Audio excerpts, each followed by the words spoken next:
Bienvenue sur Africa 24 dans cette nouvelle édition de l'Africa Tonight. Voici les titres. Clôture du contentieux post-électoral au Cameroun après les élections législatives du 9 février. Le Conseil constitutionnel a ordonné la reprise du scrutin dans 11 circonscriptions des régions du Nord-Ouest et du Sud-Ouest. Les nouvelles consultations doivent être organisées dans les 20 à 40 jours qui suivent la décision. 86% de la migration africaine se passe en Afrique. La Libye, ce n'est pas un fonds de commerce diplomatique. Dans un entretien à Africa 24, Nasser Bourita, ministre des Affaires étrangères et de la coopération internationale du Maroc, revient sur la politique migratoire et la crise en Libye. Plus gros plan à suivre dans ce journal sur la croissance béninoise. Les prévisions restent positives pour cette croissance portée par la relance de l'investissement et le secteur du coton, décryptage et analyse à suivre dans ce journal. Mais tout d'abord, le sommet du G5 Sahel à Nouakchott, marqué par la désignation du président mauritanien Mohamed Ould Ghazouani à la tête de l'organisation sous-régionale. Il succède au président burkinabé Roch Marc-Christian Kaboré. Les travaux du 6e sommet des 5 dirigeants d'Afrique de l'Ouest se sont tenus ce mardi. Face à la recrudescence des attaques dans la région, le sujet au cœur de cette rencontre était le renforcement des moyens et de la stratégie de lutte contre le terrorisme. Au Cameroun, où le Conseil constitutionnel a été saisi par une dizaine de partis demandant l'annulation partielle ou totale des résultats des élections législatives ou alors un recomptage des voix, l'institution s'est prononcée en faveur de l'annulation des résultats et de l'organisation de nouvelles élections dans 11 circonscriptions électorales de la partie anglophone en proie à un conflit séparatiste. Nelly Claude Bessa. Le contentieux post-électoral ouvert ce 24 février 2020 au Cameroun, relatif aux élections législatives, s'est clôturé ce 25 février sur une annulation du scrutin législatif dans les régions du Nord-Ouest et du Sud-Ouest. Ce sont 11 circonscriptions de ces régions qui devront reprendre les élections des députés à la demande du Conseil constitutionnel. Interpellé par plusieurs partis d'opposition au sujet des irrégularités lors du scrutin du 9 février, l'instance délibérative a été favorable à la réorganisation du dit scrutin dans ces régions. Cette décision va permettre d'asseoir définitivement la légitimité des représentants issus du scrutin. Elle vient, du point de vue politique, contribuer à l'apaisement du climat dans les zones du nord-ouest et du sud-ouest traversées par une forte crise anglophone ayant une connotation identitaire. L'indépendance du Conseil constitutionnel est affirmée, cesse d'être considérée comme une justice aux ordres du pouvoir exécutif. Selon le Conseil constitutionnel, l'insécurité causée par les sécessionnistes n'a pas permis la tenue des élections dans certaines localités des régions anglophones du pays. L'organe en charge des élections dispose donc de 20 à 40 jours pour réorganiser les élections législatives dans les 11 circonscriptions ciblées selon la réglementation en vigueur. Pour la tenue du vote plus consensuel, il est demandé à l'administration de mettre plus de moyens sécuritaires pour assurer la sécurité non seulement des électeurs, mais aussi des bureaux de vote. Nous appelons les différents membres des partis politiques à une grande implication, mais aussi à la loyauté. Le verdict qui sortira de là devra être accepté par tous. Les circonscriptions concernées par l'annulation sont notamment Lébialem, Bamenda 1, 2, 3, Meuzam Centre et Momo Ouest. Le Conseil a aussi annulé le scrutin à Meuzam Nord, Bali, Menchoum Sud et Momo Est. Pour l'heure, le Conseil constitutionnel a maintenu la publication des résultats officiels et définitifs du scrutin législatif du 9 février au 28 février 2020. Le tournant résolument africain de la diplomatie marocaine. Aujourd'hui, le Royaume tente de s'opposer en interlocuteur majeur sur des sujets brûlants comme la situation en Libye ou encore les questions migratoires. Dans un entretien accordé à Africa 24, Nasser Bourita, le ministre des Affaires étrangères, a réaffirmé la position du Maroc. C'est un sujet de Siamle Victoria Sedji.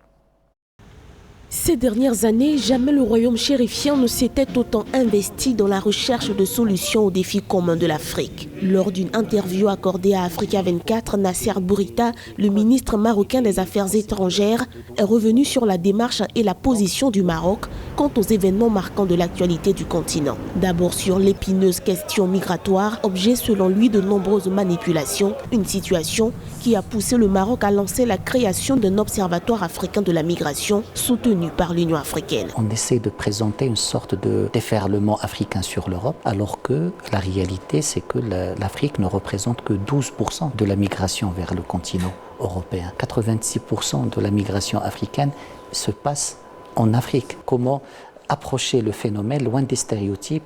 Aujourd'hui, l'Afrique manque de données, manque d'études, manque de compréhension de ce phénomène-là. L'observatoire sur la migration qui sera mis en place au Maroc travaillera selon une logique comprendre, anticiper et agir. Nasser Bourita s'est prononcé également sur la crise libyenne dont le traitement suscite de vives polémiques. À l'instar de ses pairs africains, il dénonce les multiples ingérences extérieures nocives au règlement du conflit et félicite le forum interlibyen annoncé par l'Union africaine. Le Maroc a encouragé et le Maroc a attiré l'attention, laissant les Libyens loin des interférences externes. La Libye, ce n'est pas un fonds de commerce diplomatique. La Libye, c'est un vécu de femmes et d'hommes qui souffrent au quotidien. Et ce n'est pas à travers les shows diplomatiques, médiatiques que leur vie va s'améliorer. C'est en les poussant et en leur offrant un cadre où ils peuvent discuter, se disputer et arriver à des consensus pour leur propre avenir. Désormais engagé dans une politique révolutionnaire et panafricaniste, le Maroc invite à la responsabilité de chaque État et prône plus que jamais une coopération intra-africaine décomplexée. En 2016, le roi Mohamed VI appelait l'Afrique à faire confiance à l'Afrique, surtout au plan économique où l'envahissement des produits étrangers étouffe le Made in Africa. Alors que de plus en plus d'affaires sont portées auprès des instances d'arbitrage international, la République démocratique du Congo fait face à un manque d'expertise sur ces affaires. Sur place, l'ordre des avocats appuyé par l'Union internationale des avocats souhaite désormais davantage mettre l'accent sur la formation des avocats et magistrats. Reportage de notre correspondant en République démocratique du Congo, Jacques Amboka.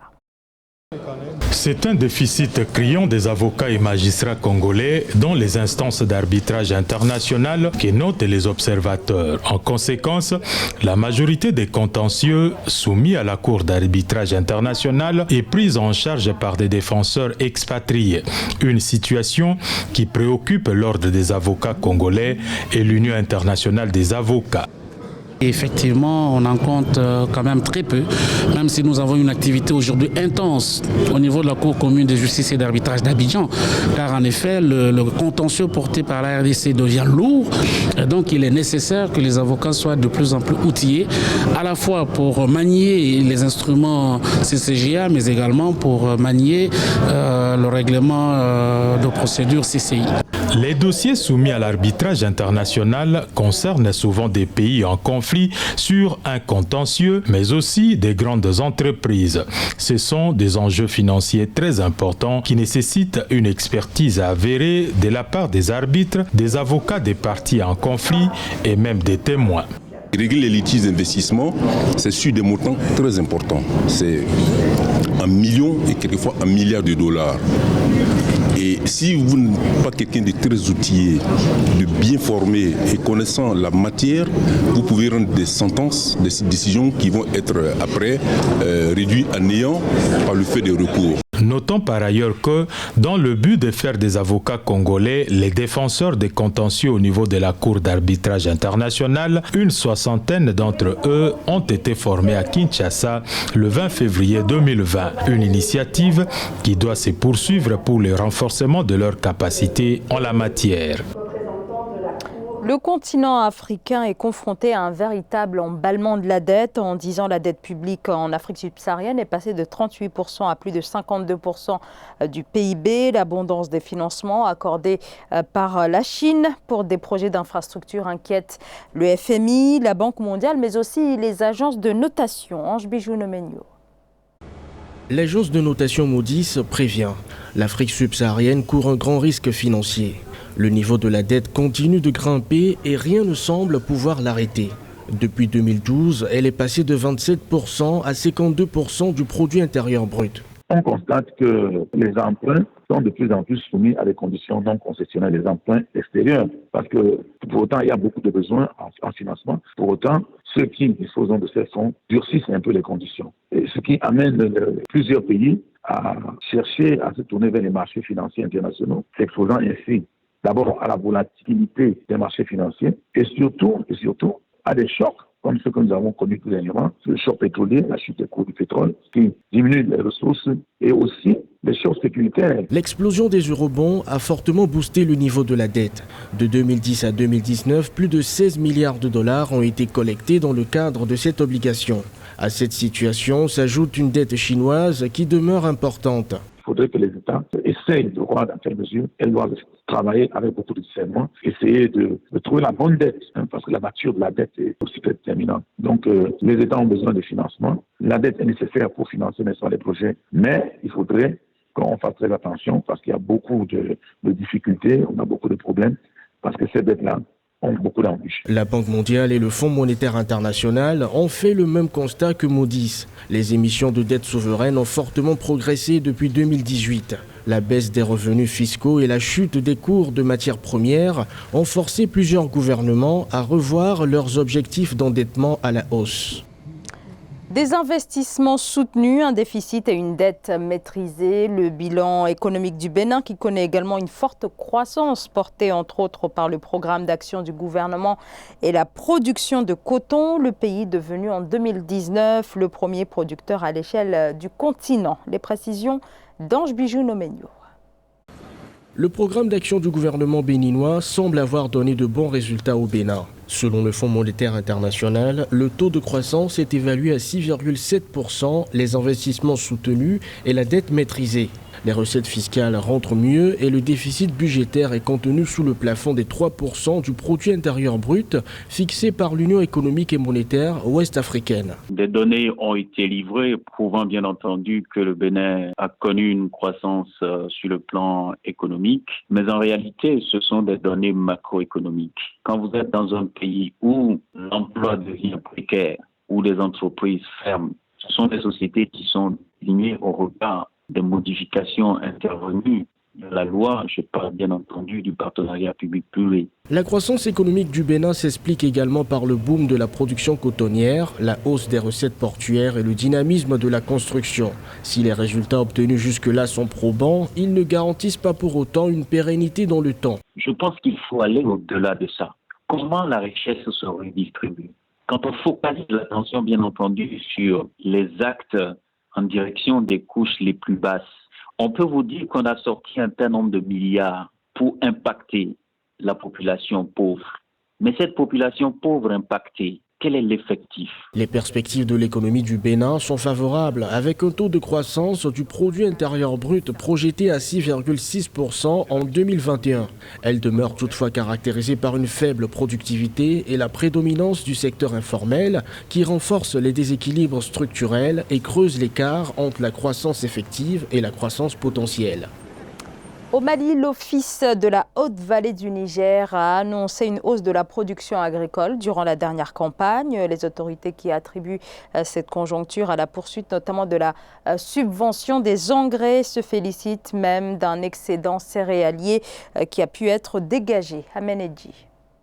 Suite à la 28e session du conseil d'administration de l'Office de la Haute-Vallée du Niger, le chiffrement de la campagne agricole 2019-2020 avoisine les 300 milliards de francs CFA au Mali. Pour cette période, le gouvernement a revu à la hausse les objectifs de production agricole par rapport à ceux de la campagne écoulée dans la poursuite de la mise en œuvre des politiques nationales de développement agricole du pays. La campagne agricole 2019-2020 s'est déroulée dans des conditions socio-économiques favorables, marquées par la poursuite de la subvention des engrais et des équipements agricoles par l'État et celui de l'augmentation du prix aux producteurs du coton-graine de 255 francs CFA à 275 francs CFA le kilo et son extension aux intrants de l'élevage et de la pêche. Outre ces mesures, la production céréalière de la campagne 2019-2020 a été estimée à 364 416 tonnes avec avec un excédent céréalier chiffré à 93 356 tonnes. C'est possible de maintenir la croissance et même de l'augmenter pour atteindre un taux de 11% en 2022 grâce effectivement au secteur agricole qui connaît effectivement des performances assez importantes dues aux investissements massifs qui sont faits dans ce secteur. Il y a aussi l'exploitation des ressources naturelles, notamment l'or et effectivement le pétrole qui sont en exploitation, et il y a des industries étrangères qui ont envahi les secteurs, et je pense qu'à ce niveau, une bonne gestion des ressources, une réallocation des ressources vers les secteurs économiques traditionnels pourrait permettre d'avoir une croissance positive. Plus de 20 milliards de francs CFA sont destinés cette année pour les subventions des produits agricoles. La mise en œuvre de l'actuel plan de campagne agricole vise à contribuer au renforcement de la sécurité alimentaire et nutritionnelle ainsi qu'à l'amélioration des revenus des producteurs. Ce journal a été réalisé par l'ensemble de la rédaction. Merci de votre fidélité. Dans un instant, une nouvelle édition de l'actualité sur Africa 24.